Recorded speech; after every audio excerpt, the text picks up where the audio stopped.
ఒక చిన్న స్టోరీ జరిగింది. నేను ఏదైతే మీకు షేర్ చేసుకుందాం అనుకుంటున్నా. ఒక అతనైతే ఆదిలాబాద్ నుండి క్యాట్ కోచింగ్ కోసం హైదరాబాద్కి రావడం జరిగింది. అతను కోచింగ్ తీసుకుంటూ ఒక హాస్టల్ అయితే జాయిన్ అయ్యాడు. మీకు తెలిసి షేరింగ్ హాస్టల్స్ ఉంటాయి అనమాట. ఒక వ్యక్తి పరిచయం అనమాట. ఈయనకంటే ఏజ్ ఎక్కువ ఉంటుంది. రోజు అతను బయటకు తీసుకెళ్ళి దానికి డైలీ టెంపుల్కి తీసుకెళ్ళడం, అట్లా అన్ని మంచి మంచి చేసి పార్టీస్ చేయడం, అట్లా ఈయనను కూల్ చేసుకున్నాడు అనమాట. నెక్స్ట్ డే వచ్చేసి నేను బైక్ కొనుక్కుందాం అనుకుంటున్నా బ్రో, నాకు సిబిల్ లేదు, సో నేను నీ మీద లోన్ తీసుకుంటా, నేను ఎవ్రీ మంత్ పే చేస్తా అని చెప్పిండు అనమాట. డౌన్ పేమెంట్ అయితే కట్టేసి ఇతని పేరు మీద బైక్ లోన్ తీసుకున్నాడు 1 lakh. 3 years అంట. ఈఎంఐ కూడా 3 years పెట్టిండు. ఎవ్రీ మంత్ 5,000 అని చెప్పిండు. ఒక 2 months కట్టిండు. ఇక నెక్స్ట్ మంత్ నుంచి సతాయించుడు. అక్కడికి వెళ్తే ఫోన్ లిఫ్ట్ చేయడు.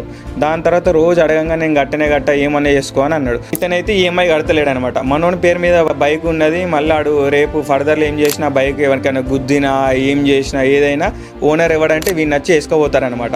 ఆయన అడిగితే ఏం చేస్తుండో, పోయి పోలీస్ స్టేషన్లో పెడదామన్నా కూడా అడిగితే నువ్వే నాకు పైసలు ఇచ్చేది ఉంది, అందుకే నీ బండి తీసుకుపోయినా అని చెప్తా అని అన్నాడు. మీరైతే షార్ట్ టర్మ్లో పరిచయమైన వాళ్ళని నమ్మేసి డబ్బులు వాళ్ళకి ఇచ్చేసి మీ పేరు మీద వాళ్ళకి ఈఎంఐ తీయకూరి, మీ సిబిల్ ఖరాబ్ అవుతుంది. ప్లస్ మీరైతే ఖచ్చితంగా ఫ్యూచర్లో అయితే ప్రాబ్లమ్స్ అయితే ఫేస్ చేస్తారు.